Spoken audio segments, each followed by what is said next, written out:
Hello friends. दोस्तों, as a parent हमारे लिए सबसे इम्पॉर्टेंट चीज़ हमारे बच्चे होते हैं। हम खुद अपने लिए बाद में हैं, बच्चों की ज़रूरतें हमारे से पहले हैं। लेकिन फिर भी ये सब कुछ करते हुए कई बार लगता है कि क्या हमारा पेरेंटिंग का जो तरीका है वो ठीक है या इसमें कहीं गड़बड़ तो नहीं हो रही है। कई बार ये चीज़ दिमाग में आती भी है कि क्या हम पेरेंटिंग सही कर रहे हैं, कहीं कुछ गलत तो नहीं हो रहा। तो दोस्तों, आज मैं आपके साथ कुछ ऐसे टिप्स शेयर करने जा रहा हूं जिससे कि हम अपनी पेरेंटिंग के बारे में कुछ समझ सकते हैं। ये मेरे व्यक्तिगत विचार हैं, हो सकता है कि इससे आप सहमत नहीं हो। तो मैं आपके साथ कुछ पॉइंट्स हैं जो शेयर कर रहा हूं बच्चे की केयर से रिलेटेड। सबसे पहला पॉइंट कि इमोशंस ऑफ योर चाइल्ड। तो दोस्तों, अगर मैं इसको ये कहूं कि रेंज ऑफ इमोशंस, या आपका बच्चा आपके सामने हर तरह के इमोशंस प्रकट कर रहा है या नहीं कर रहा, उसे शो कर रहा है या नहीं कर रहा है। बच्चे को गुस्सा आ रहा है तो वो क्या आपको दिखा रहा है कि वो गुस्से में है, वो उदास है तो क्या दिखा रहा है कि वो उदास है, खुशी का इमोशंस। तो जितने तरह के इमोशंस बच्चा आपके सामने शो कर रहा है, इसका मतलब आपका और बच्चे के बीच का जो बेस है वो बहुत मजबूत है और बच्चा अपने आप को सिक्योर फील कर रहा है कि वो जैसा फील कर रहा है वैसा शो कर रहा है। लेकिन यदि इसका उल्टा है दोस्तों, मान लीजिए कि बच्चा अपनी चीज़ों को अंदर ही दबा करके रख रहा है, तो कहीं ना कहीं गड़बड़ है। तो ऐसी स्थिति में बच्चे को मोटिवेट कीजिए कि वो जैसा अपने आप को फील करे वैसा आपके सामने शो भी करे। पॉइंट नंबर 2, दोस्तों, यदि आपका बच्चा प्रॉब्लम में है कोई, तो वो क्या कर रहा है। यदि ऐसी स्थिति में आप वो पहले व्यक्ति हैं जिनसे आकर के वो अपनी प्रॉब्लम शेयर कर रहा है, तो इसका मतलब कि you are doing awesome job. उसे पता है कि मैं जाकर के अपने पापा को बताऊंगा या अपनी मम्मी को बताऊंगा तो उसे कहीं किसी तरह का डर नहीं है। उसे पता है कि आप उसके साथ हर समय खड़े हुए हैं। तो दोस्तों, यदि वो अपनी प्रॉब्लम्स को नहीं शेयर कर रहा है या किसी दूसरे व्यक्ति के साथ शेयर कर रहा है, तो इसका मतलब आपका और बच्चे के बॉन्ड के अंदर कहीं ना कहीं गड़बड़ी है। यहां पर मैं अपने जीवन की एक घटना आपके साथ शेयर करता हूं। मेरा बेटा आज से कुछ साल पहले, जब 6-6.5 साल के आसपास का था, तो वो खेल रहा था और खेलते खेलते उसके कोई कांच का टुकड़ा उसकी अंगुली में लग गया and that was very sharp. बहुत तेजी से कहीं इंजरी हुई थी और ब्लड निकलने लग गया।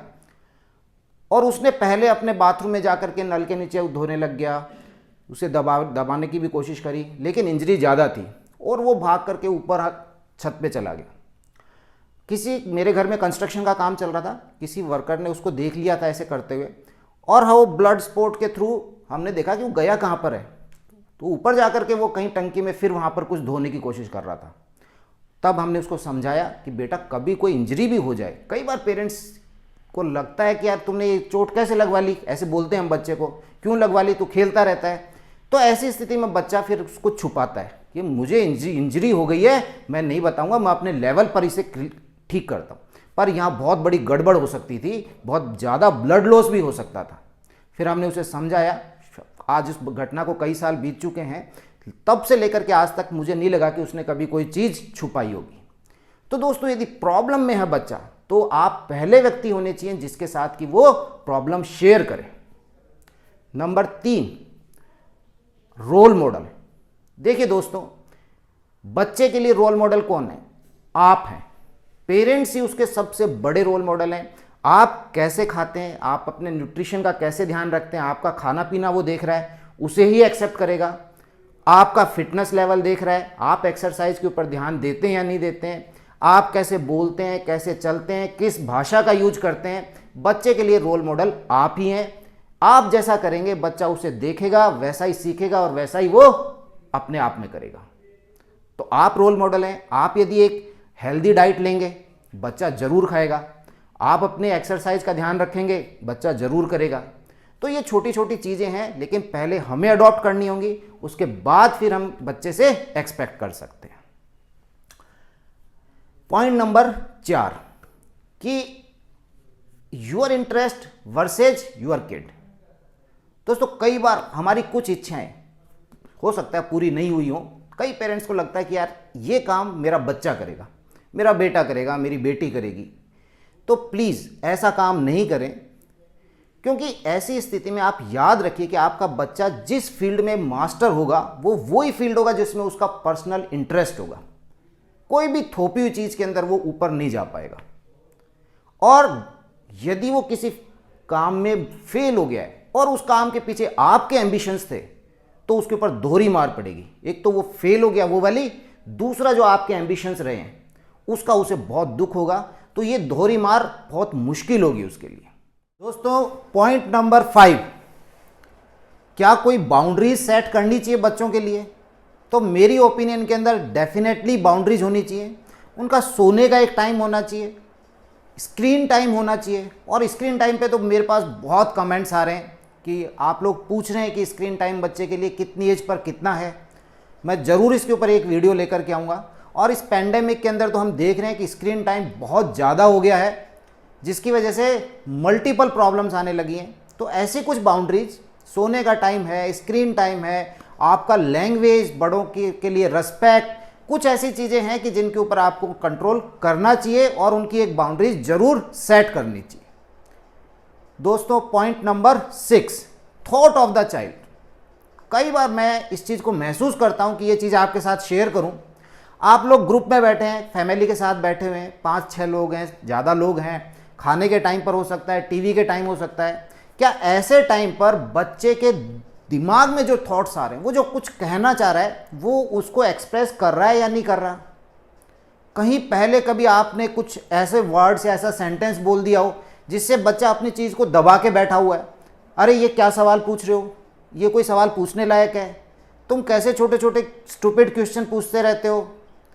तो ऐसी चीज़ों के अंदर यदि हम बच्चे के साथ 1-2 बार बोलते हैं तो फिर वो अपने जो भी उसके चीज़ जो उसके दिमाग में आ रही है, जो क्यूरियोसिटी उसके दिमाग में आ रही है, उसे वो एक्सप्रेस नहीं करेगा और ये उसकी पर्सनैलिटी के अंदर थोड़ा बैरियर बनेगा।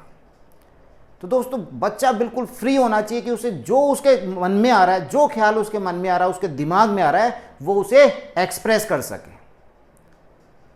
And the last point number 7, कि आप अपनी मिस्टेक से कैसे डील करेंगे। सपोज कीजिए कि कोई गलती हो भी गई है, आप कभी अचानक गुस्से में आ गए हैं, कुछ बोल भी दिया है, तो फिर मेरे विचार से आप बैठ सकते हैं, बच्चे के साथ बात कर सकते हैं, उससे बता सकते हैं कि मैं इस स्थिति को इस रूप में ज़्यादा हैंडल कर सकता था, यहाँ थोड़ी गलती हो गई है, इसमें कोई बुराई नहीं है। बच्चे का आपके ऊपर विश्वास बढ़ेगा, आपका और बच्चे का जो एक बॉन्ड है वो उससे और मजबूत होएगा। और कभी ऐसा लग भी रहा है, जो मैं यूजुअली अपने साथ करता हूँ, कभी अचानक इरिटेट हो रहे हैं और हमें कोई रेस्पॉन्स करना है और आपको थोड़ी सी इरिटेशन हो रखी है, तो just wait for few seconds, take 5 deep breaths, 5 deep breath कर लें। अब आप अपना रेस्पॉन्स, जो भी आपको रिएक्शन करना था, अब कीजिए। डेफिनेटली वो उतना बेकार नहीं होगा। तो दोस्तों ये 7 पॉइंट थे जो मैंने आपके साथ डिस्कस करे हैं, जो मुझे लगा कि आपके साथ करने चाहिए एक चाइल्ड और पेरेंट्स के एक बॉन्ड के अंदर, उनकी रिलेशनशिप के अंदर, बच्चे के कैसे अपब्रिंगिंग के अंदर। मुझे पूरा विश्वास है कि आपको वीडियो पसंद आया होगा। इसे लाइक करें, शेयर करें एंड चैनल को सब्सक्राइब करें।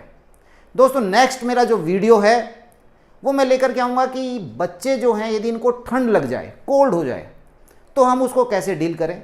बच्चा बुखार में आ रहा है तो हमें क्या करना चाहिए यदि बच्चे को बुखार हो गया तो।